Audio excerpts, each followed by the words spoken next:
For our guest today, we have Mr. Ricky Hulin.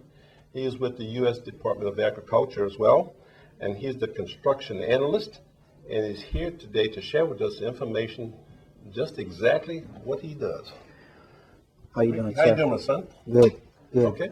Currently I'm responsible for delivering a couple of different programs on top of being the construction analyst for the Lafayette area office. Okay. We have several different programs in this area office that we administer, and one of the two programs I administer is community programs, which we provide essential financing to the rural areas for community program projects such as water, sewer, stormwater, various different programs under the community programs. And those areas that we can offer this assistance to is basically unincorporated areas or rural areas or incorporated areas that have a population of less than 10,000. Okay. Okay. Our rates in terms vary, but they're very competitive to the other markets.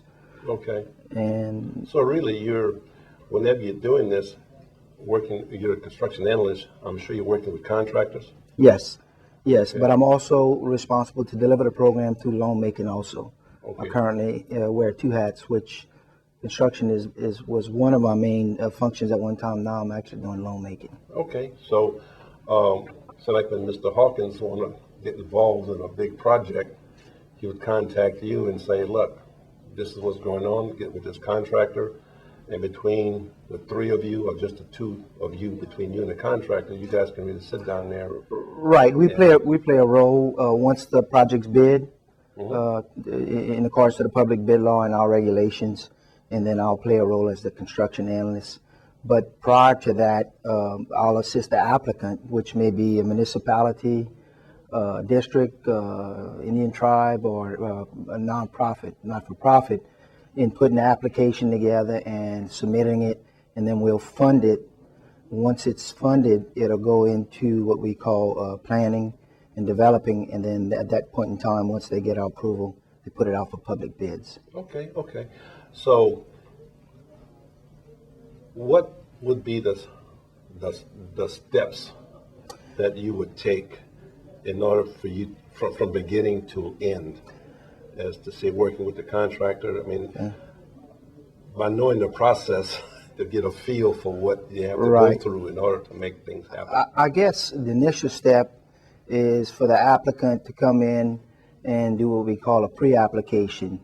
Those that are qualified that can't obtain commercial credit on the open market. Okay. Those low-income areas and whatnot, and municipalities, like I said, governing bodies. They'll come in and submit the pre-application. We'll process it, send it up. Once that is done, then they will officially submit the application and all the supporting documentation. Okay. We go from funding it at that point to designing, planning. Designing?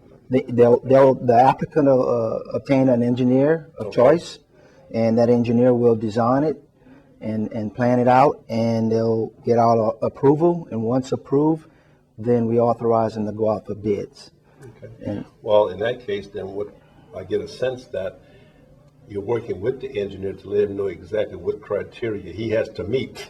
Correct. Because he draws all the stuff up and says, here, and you say no. Right, because our projects have to be modest in design. That is true, that they have certain criteria and they have to also meet our regulations. Okay.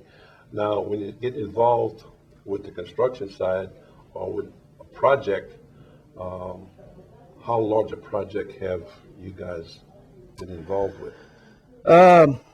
I would say probably the largest project I've been associated with since I've been with the agency would be close to the $17, $18 million projects. Okay. And we can provide assistance under the community program to those that qualify, like I said, for water, wastewater, which is sewer treatment. Yes. It could also be for stormwater. Okay. And under the community facilities program, we basically can offer them just about any kind of assistance you can imagine, with the exception of recreational funding. So you really can go into a community underneath 10,000 and working with them. Um, if you wanted to say set up, do you set up electrical plants?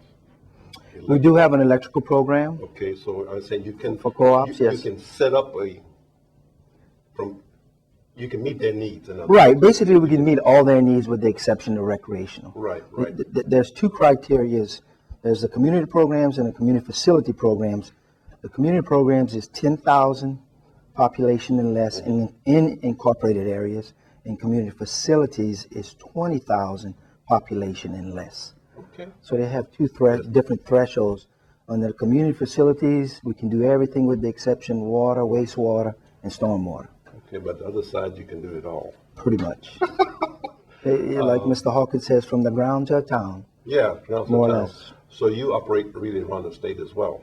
I actually operate in Area 4 from the Texas state line all the way to Mississippi. To Baton Rouge. Correct, that's correct.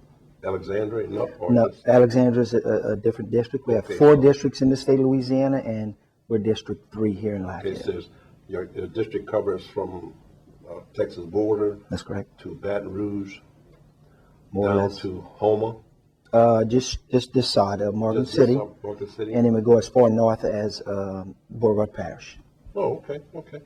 Um, is there any other program that you're involved with that you can bring to the table, giving us some additional information to Well, make things maybe a little bit easier? Right. The community facilities program is probably the one that can reach out to most of the applicants because it varies a lot more than the community programs, Okay, which is water and wastewater. You can't even envision all the different things that we've been involved with: streets, gas systems, nursing homes. You name it, we've been involved with it practically. Multi-purpose facilities or public safety command centers. okay. Just a whole Just variety. A variety of things you can help people with. Exactly. The nearest community here that you guys last helped, that we can like point a finger to and say, look. I would say currently have a project in Leonville. Leonville? It's an upgrade to their water system. Okay.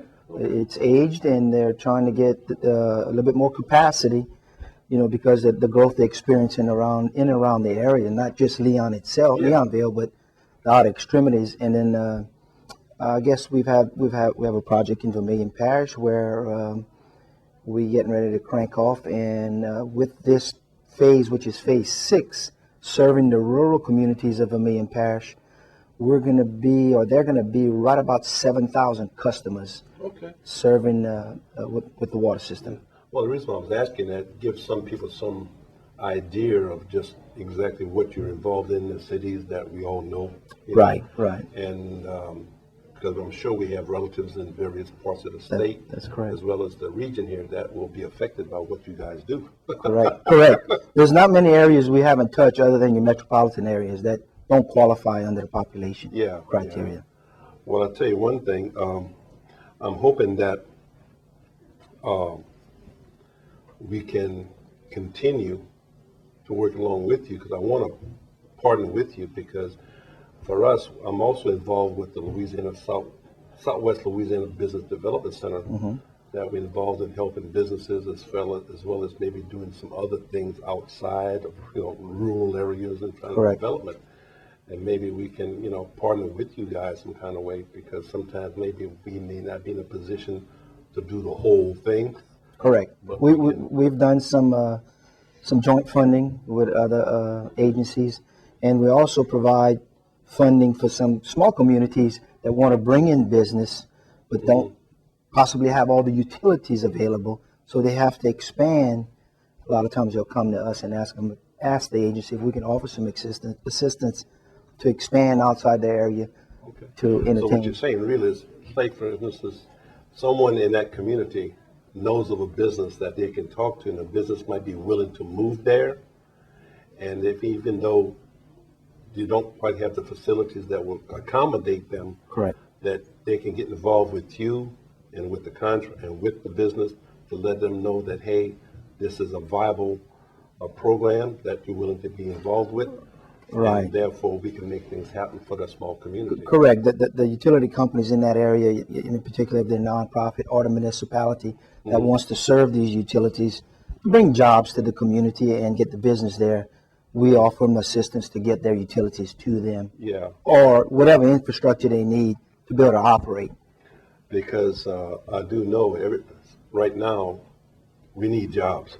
Correct. I agree. It's kind of tough. Now, maybe Louisiana's not in a bad situation right now, but I do know that we are going to change as the future go on. We better be prepared. Correct. That's correct. I mean, Yeah. any additional jobs is always good to bring to the area. Okay. Well, look, this is going to end this first session, and let's see if we can make it happen on the second session. Be right back. Thank you.